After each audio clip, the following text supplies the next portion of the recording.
Ruslan, bek zo'r rahmat.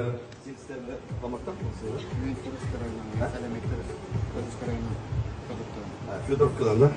Башкортстандан Fedorovkadan Ruslan Mercedes kelişinden de bana просто Rozal Küvetkes, Pazinoy Çamayda geç, benim içinden de tanışasıp gelip konsept bitkes, benim yanına kirsin ayrım tanışırız, adreslerine alışırız.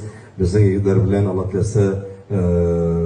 tilese teginde de uçraşırız. Yani nasip olsun, yani rahmet sizin şükürler.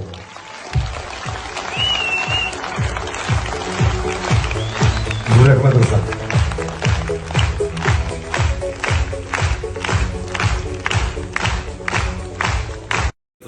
Вот эту историю версию, вот эту старую.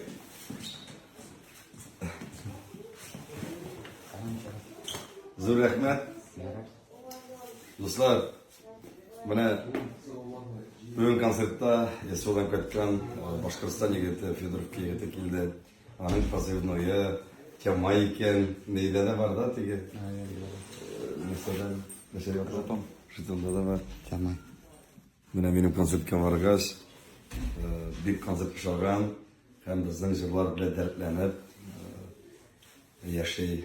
Zor rahmet, mine işimden de büyük priyatna. Bizden yigitlerge selam et. Yarak ortaya Samıga zor selam et. İsan sağ olagız, sağ selamet bulagız. Başvay birge bulayık, birden bulayık. Hem sağ selamet koytup bizden konsertlerge yerip, meşhur dostlar şey için gelin. Şimdi günümüzden var.